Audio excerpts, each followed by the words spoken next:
शंकराचार्य प्रशिक्षण संस्थान की ओर से शारदीय नवरात्र 2025 में हम लोग रेकी लेवल 1 का कोर्स आरंभ करने जा रहे हैं।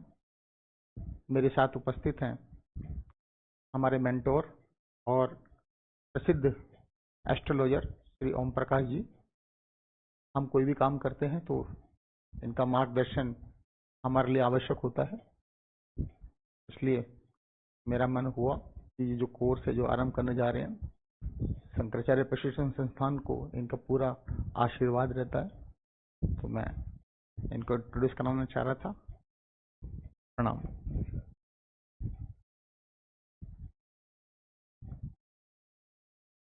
ठीक है।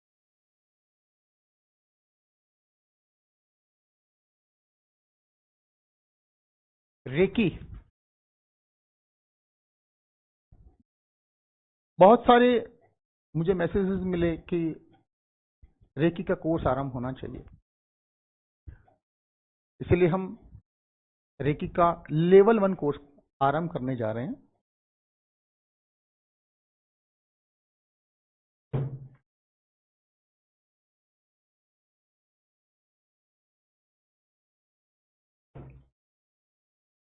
रेकी क्या है उसके बारे में थोड़ा सा समझ लें। रेकी के अंदर जो रेकी हीलर होते हैं वो खुद का अपना ट्रीटमेंट कर लेते हैं बिना दवाई के। खुद वो रोग मुक्त रहते हैं, तनाव मुक्त रहते हैं और चिंता मुक्त रहते हैं, धन धान्य से संपन्न रहते हैं, सुख समृद्धि उनके साथ रहती है। ये चीजें लेवल 1 में सीख लेते हैं। रेकी के वैसे 5 लेवल होते हैं। पहला लेवल जो हम अभी आरंभ करने जा रहे हैं तो लेवल 1 बोलते हैं। रेकी लेवल 2 होता है, रेकी लेवल 3 होता है, रेकी लेवल 4 में टीचर ट्रेनिंग होती है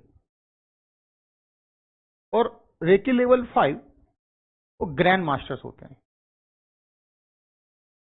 हमारा जो ये 11 दिन का कोर्स रहेगा, इसको हमने इस तरीके से डिजाइन किया है कि 9 दिन तो मां के शारदीय नवरात्र चलेंगे और 9 दिन तक मां की भक्ति, मां की पूजा वो कैसे करनी है वो हम सीखेंगे। 2 चीजें हैं, 2 चीजों को हम लोग क्लब कर रहे हैं, एक भक्ति और एक रेकी। भक्ति के बिना रेकी नहीं हो सकती है, क्योंकि रेकी क्या है? रेकी एक जो ब्रह्मांड की ऊर्जा है, जो यूनिवर्स की एनर्जी है, हम उसको आह्वान करते हैं अपने पास बुलाने के लिए, उसे हम प्रार्थना करते हैं। लेकिन अगर आपके ऊपर ब्रह्मांड की ऊर्जा की, ब्रह्मांड को जो चला रहे हैं उनकी कृपा नहीं है, तो वो ऊर्जा का आप आह्वान करके बुला नहीं पाएंगे। इसलिए रेकी और भक्ति दोनों का सामंजस्य है। जैसे भक्ति है कि भक्ति के अंदर आप जो ब्रह्मांड की ऊर्जा है, आप उससे कैसे कनेक्ट होंगे। हमारे जो पुराने पाश्चात्य युग में हम जाएं तो जो हमारे ऋषि मुनि थे, उन्होंने हमें कुछ मंत्र दिए कि उन मंत्रों का उच्चारण करके और प्रॉपर विधि विधान से, साधना के द्वारा अगर हम उनका पालन करते हैं तो हम ब्रह्मांड की जो डिवाइन एनर्जी है उसके साथ हम कनेक्ट हो सकते हैं। लेकिन ये मंत्र आएंगे कैसे, हम तक पहुंचेंगे कैसे? तो ये आवश्यक है कि वो गुरु शिष्य परंपरा से आने चाहिए। अगर कोई बुक पढ़ के मनगढ़ंत तरीके से अगर किसी मंत्र का उच्चारण करता है तो वो उतना फलीभूत नहीं होगा। मंत्र है, पावर तो है उसके अंदर, लेकिन वो कनेक्टेड होना चाहिए, वो आना चाहिए गुरु शिष्य परंपरा के द्वारा। तो भक्ति के अंदर जो मंत्र हैं वो भी गुरु शिष्य परंपरा से आने चाहिए। और रेकी रेकी के जो सिंबल्स हैं, जो विधि है, ये भी गुरु शिष्य परंपरा से ही आनी चाहिए। ये नहीं कि आपने अपना मनगढ़ंत को सीख लिया, आपने 2 किताब उठाई और सीख लिया, आप सोचे मैं रेकी कर सकता हूं। आप रेकी को पढ़ सकते हैं, समझ सकते हैं, लेकिन रेकी कर नहीं पाएंगे। उसके लिए जरूरी क्या है कि आप अपने किसी गुरु शिष्य परंपरा के किसी टीचर से उसको सीखें। भक्ति की अगर मैं बात करूं, क्योंकि सबसे पहले तो भक्ति ही आएगी, भक्ति के बिना तो रेकी भी नहीं कर सकते हैं।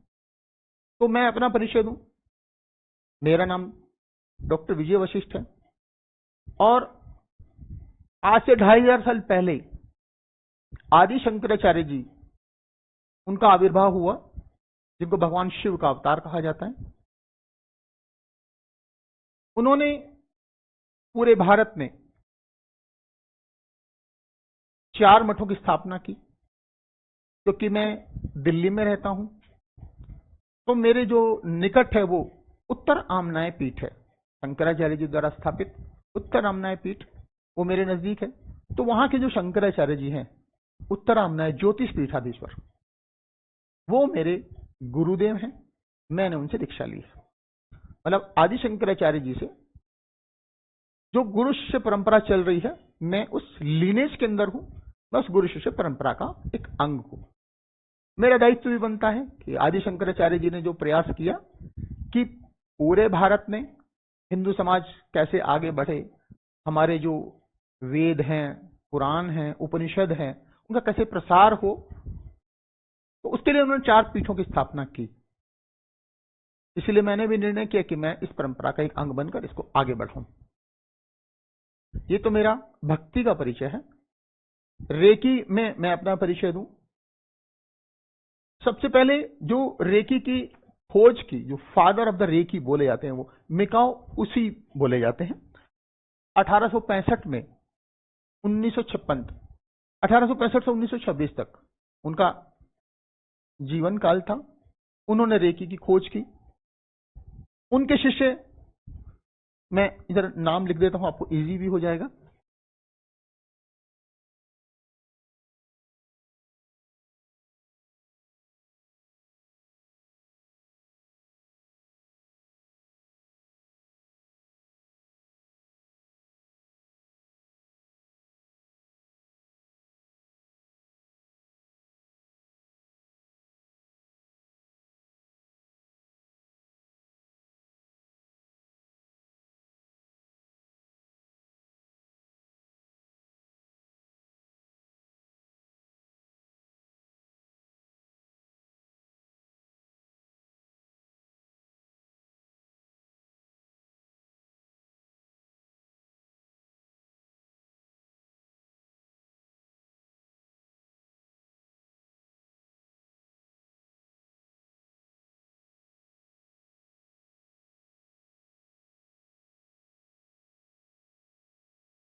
ये हमारी गुरु परंपरा है और रेकी के अंदर लीनियज का होना बहुत जरूरी है।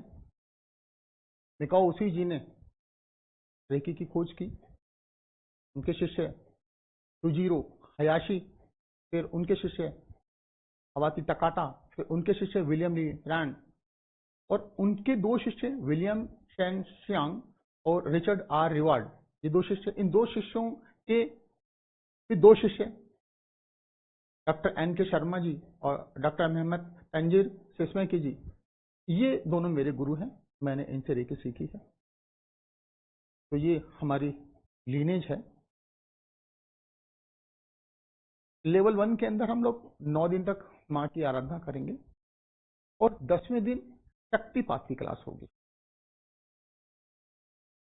9 दिन के अंदर जो हम भक्ति करेंगे, माँ के साथ कनेक्टिविटी करेंगे, तो माँ से हम प्रार्थना करेंगे 10वें दिन कि वे शक्तिपात के द्वारा हम पर कृपा करें। जब भी हम रेकी ऊर्जा का आह्वान करें तो वे हमारा मार्गदर्शन करें, हमें प्राप्त हो। और 11वें दिन हम लोग रेकी कैसे करनी है, 7 चक्रास की हीलिंग कैसे करनी है, ट्रीटमेंट क्या है, एम्पावरमेंट क्या है, हम इनके ऊपर बात करें। तो जो पहला दिन है, पहले दिन के अंदर हमारे को कुछ सामग्री की जरूरत होती है नवरात्रि के अंदर। तो वो सामग्री थोड़ी सी विशेष सामग्री है, क्योंकि हम जिस परंपरा से आते हैं, शंकराचार्य परंपरा से आते हैं हम लोग, तो उसके अंदर हम किसी एक देवता पर फिक्स नहीं होते। शंकराचार्य जी ने बताया कि क्योंकि जिसमें शंकराचार्य जी का आविर्भाव हुआ उस समय लोग आपस में लड़ रहे थे, तो उन्होंने बताया कि आप जो पूजा करोगे तो पंचदेवों की पूजा करेंगे। हम लोग पंचदेव उपासना करते हैं। तो हम लोग जो पूजा करेंगे नवरात्रि के अंदर, वो पूजा करेंगे, उसके लिए जो सामान चाहिए वो मैं लिख देता हूँ।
पूजा करने के लिए क्या क्या सामान चाहिए वो मैंने एक सूची बनाई है।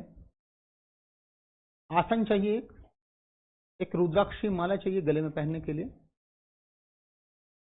जप करने के लिए रुद्राक्ष या स्फटिक की माला चाहिए, जपमाला की थैली चाहिए, दिया चाहिए। दिया का थोड़ा सा एक स्पेसिफिक है कि दिया आपको कैसा रखना है।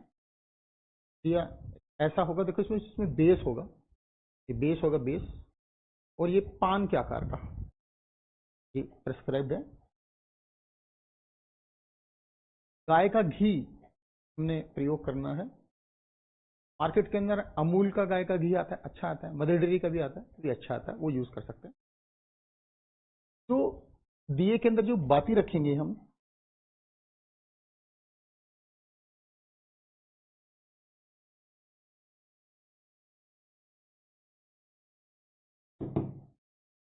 वो नीचे से गोल हो, फूल फूल वाली बाती रखनी है, लंबी वाली नहीं रखनी, फूल वाली रखनी है, वो खड़ी रहेगी। सिंदूर चाहिएगा हमारे को, धूप बत्ती चाहिए, धूप बत्ती बहुत अच्छी क्वालिटी की होनी चाहिए, हरिदर्शन की अच्छी आती है, और भी जो अच्छी आती है सुगंध वाली वो यूज करनी है। दूसरा गंगा जल, तो ये हमें तो सामान है जो हमें नवरात्रि से पहले ले लेना चाहिए, और नहीं मिल पाए तो नवरात्रि वाले दिन भी ले सकते हैं, लेकिन प्रयास करें, क्योंकि अगर हमें जल्दी उठना है, ब्रह्म मुहूर्त में अगर हम उठ रहे हैं तो फिर ये चीजें हमें चाहिएंगी, तो सामान हम पहले ही ले लें।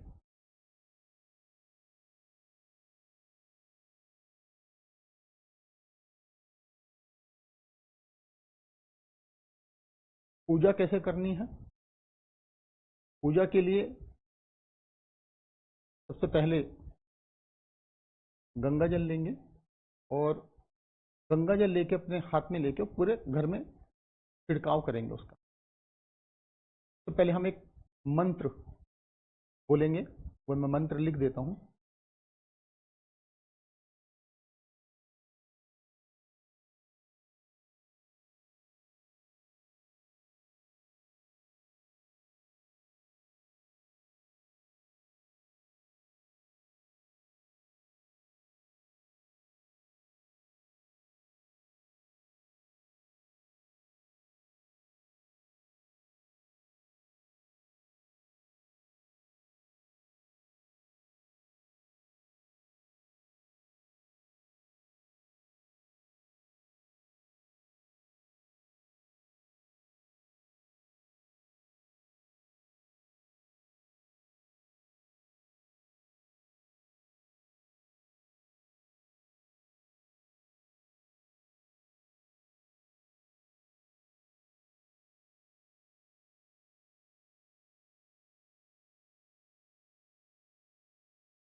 ये मंत्र है, सिद्धि मंत्र है। ये मंत्र का उच्चारण कैसे करेंगे?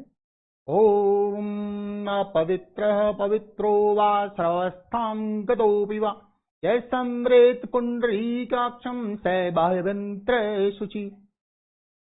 ओम पुंडरीकाक्षं पुनातु, ओम पुंडरीकाक्षं पुनातु, ओम पुंडरीकाक्षं पुनातु।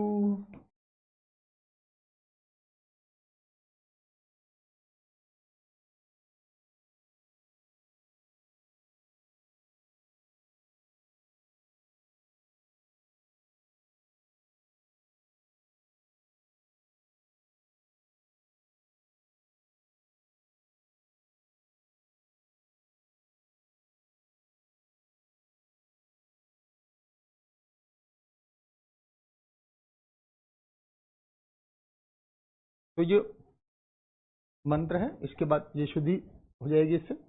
उसके बाद में हम आसन पर बैठ जाएंगे पूजा करने के लिए।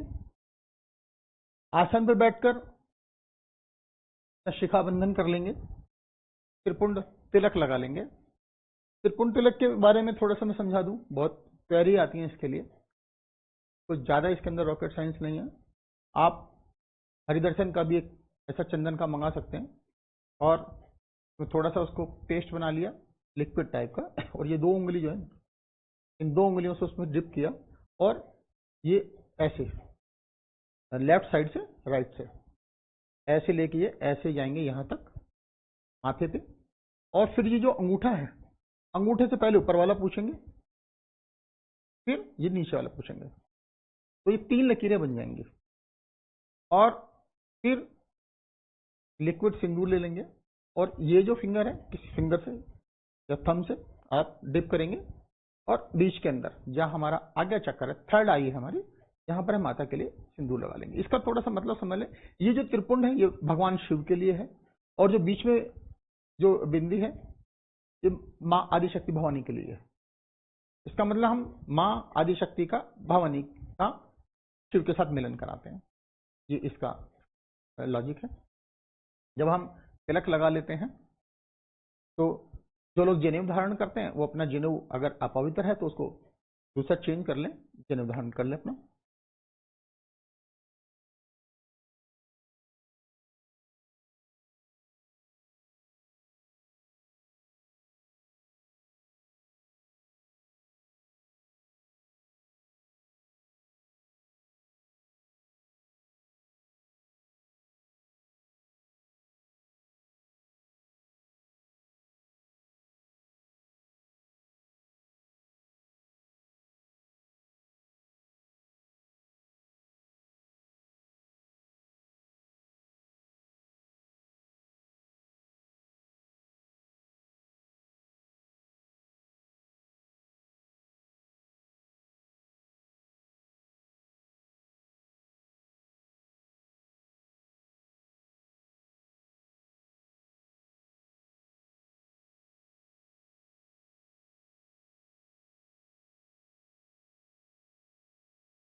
ये आचमन मंत्र है, 3 बार हम आचमन करेंगे।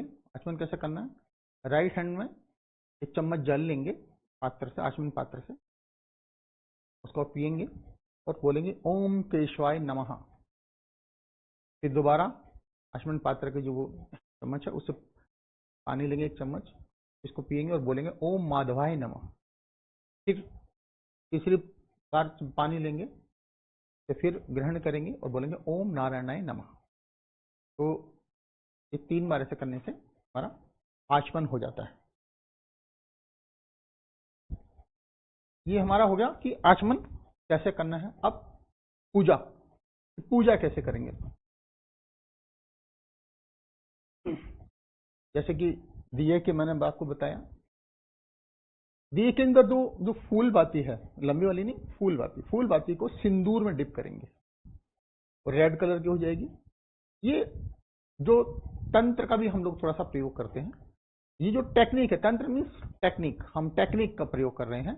माँ को क्योंकि लाल रंग बहुत पसंद है और माँ के जो साधक है वो रेड कलर का ही वस्त्र भी धारण करते हैं, तो हम उस फूल बाती को डिप करेंगे सिंदूर के अंदर, वो रेड कलर की हो जाएगी, हम उसको दिए में रख देंगे, और फिर हम जो गाय का घी है वो दिए में भर लेंगे, धूपबत्ती भी हम जला लेंगे और हम दिया भी जला लेंगे। फिर कुछ मंत्र हैं जो सभी को उच्चारण करने हैं, वो मंत्र लिख देता हूं।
जब हम पूजा आरंभ करेंगे तो हाथ जोड़ के इन मंत्रों का हमें जाप शुरू करना है। एक एक बार बोलेंगे। ओम श्री गुरुभ्यो नमः। जिनके गुरु नहीं है वो भगवान शिव का स्मरण करके इस मंत्र का जाप करेंगे, क्योंकि गुरुदेव का स्मरण हम सबसे पहले करेंगे। तो ओम श्री गुरुभ्यो नमः। फिर जितने भी देवता हैं उनके अंदर प्रथम स्थान गणपति जी को दिया गया है। तो फिर हम बोलेंगे ओम श्री गम गणपते नमः। एक चीज जो आजकल की जो मॉडर्न जनरेशन है वो भूलती जा रही है, और मैंने तो पुराने लोगों को भी देखा है, मेरा वास्तु करने के लिए मैं जाता हूँ लोगों के घरों में, लोग अपने पितरों को भूल गए हैं। आप कोई भी पूजा करना चाह रहे हैं, जीवन में कुछ भी करना चाह रहे हैं, आपको अपने पितरों को अवश्य स्मरण करना चाहिए, करना होगा तभी, नहीं तो फिर पितृ दोष लगता है। तो हमारे प्रभु जी एस्ट्रोलॉजर हैं, वो बताते हैं, ओम प्रकाश प्रभु जी, कि अगर आप अपने पितरों की पूजा नहीं करते, उनका स्मरण नहीं करते, तो फिर पितृ दोष लग जाता है। तो आपको जो तीसरा मंत्र बोलना है वो बोलना है ओम श्री सर्व पितृ देवताभ्यो नमः। हमने अपने सभी पितृ देवताओं को प्रणाम किया। फिर में बोलना है ओम श्री सर्व कुल देवताभ्यो नमः। एक ये भी बड़ी दिक्कत घरों के अंदर है कि लोगों को अपने कुल देवता के बारे में नहीं पता।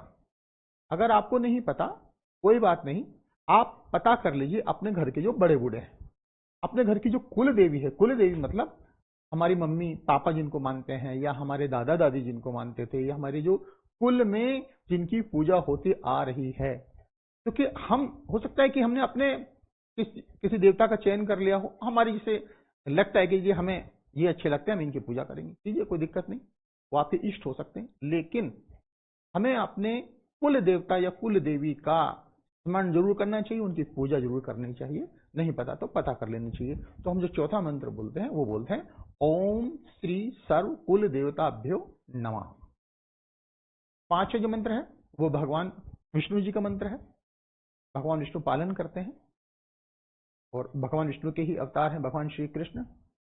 कृष्ण वंदे जगत गुरु, कृष्ण तो पूरे जगत के गुरु हैं। तो भगवान विष्णु का ही अवतार है।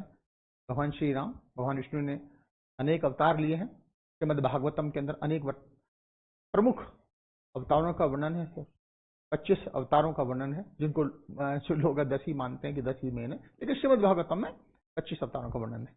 तो ऐसे भगवान विष्णु को ओम नमो भगवते वासुदेवाय नमः जब हम उनका स्मरण करते हैं तो हम उन 25 के 25 अवतारों का भी स्मरण कर लेते हैं। फिर भगवान शिव, ओम नमः शिवाय, और हमारी अपनी आराध्य 9 दिनों के अंदर हम जो पूजा करते हैं ओम ऐं ह्रीं क्लीं चामुंडाय विच्चे, ये माँ का मंत्र है। इस मंत्र के अंदर तीनों देवियों का हम प्रणाम करते हैं, आह्वान करते हैं। माँ सरस्वती, माँ महालक्ष्मी, माँ महाकाली, हम तीनों का आह्वान करते हैं। उस देवी के जो सभी रूप हैं वो इसमें आ जाते हैं। तो हमने सभी को स्मरण किया, तो ये हमारी जो पूजा है वो पूरी मानी जाती है कि हमने सभी को उसमें शामिल किया। अब है कि पूजा के मंत्र कौन से हैं। जब हम दिया दिखाते हैं तो पूजा कैसे करनी है, वो पूजा के मंत्र मैं लिख रहा हूं।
ये पूजा के हमारे ये मंत्र हैं। ओम लम स्वात्मकम गंधम परिकल्पयामि। हम कोई मंत्र बोलते हैं, मंत्र का हमें अर्थ भी पता होना चाहिए। पृथ्वी के रूप में हम अपनी सारी जितनी अच्छी अच्छी सुगंध जो है माँ, वो आपके चरणों में हम अर्पित करने की कल्पना कर रहे हैं। इतनी सारी तो हम दे नहीं सकते हाथों से, कल्पना करने की जितनी भी बेस्ट गंध है, सुगंध है, हे माँ, हम आपको कल्पना कर रहे हैं, परिकल्प है, कल्पना करके माँ आपको दे रहे हैं। ओम हम आकाशात्मक पुष्पम परिकल्पयामि।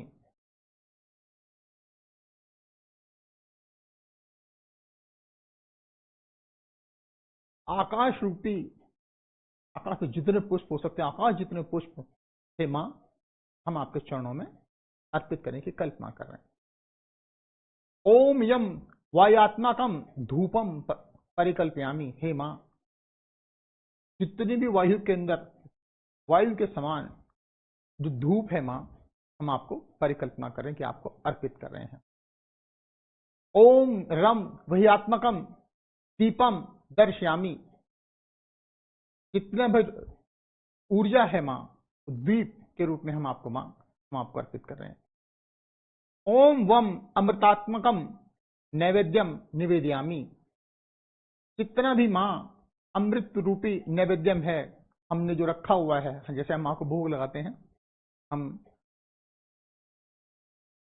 फ्रूट्स रखते हैं, फल रख लिए माँ के लिए, 5 प्रकार के फल रख सकते हैं हम, ड्राई फ्रूट्स रख सकते हैं 5 प्रकार के। तो जो कुछ भी हमने दूध रखा, दही रखा, तो कुछ भी हमने अच्छी अच्छी चीजें माँ के लिए रखी हैं, वो हम माँ को निवेदन कर रहे हैं। ओम वम अमृतात्मकम नैवेद्यम निवेदयामि। फिर अब कुछ बच गया तो ओम सौ सर्वात्मकम सर्वोपचारम समर्पयामि। तो माँ, ये सब चीजें हम आपको अर्पित कर रहे हैं। तो ये पूजा की विधि हो गई। अगली जो क्लास होगी, हम उसके अंदर बात करेंगे जो हमारे 7 चक्रास हैं, उन चक्रों के बारे में, कि उन चक्रों का हमें कैसे बैलेंस करना है, कैसे एक्टिवेट करना है। तो वो 7 चक्र कौन से हैं, कुंडलिनी जागरण क्या है, हम उनके बारे में बात करेंगे। सिर्फ एक छोटी सी मैं उनको आपको परिचय दे देता हूं उन 7 चक्रों के बारे में। चर्चा उनकी हम अगले दिन की क्लास में करेंगे, जो हमारा अगली क्लास होगी।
ये हमारे शरीर में तो बहुत सारे चक्र होते हैं, लेकिन हम 7 प्रमुख चक्रों की बात करेंगे। रूट चक्र हमारा, सैक्रल चक्र, सोलर प्लेक्सस, थर्ड चक्र, थ्रोट चक्र, थर्ड आई और क्राउन चक्र। ये चक्र जब हम बैलेंस कर लेते हैं तो हम अपनी हीलिंग भी कर लेते हैं। तो इनके बारे में हम विस्तार से अगले दिन की क्लास में बात करेंगे। तब तक के लिए शुभ नवरात्रि, जय माता दी।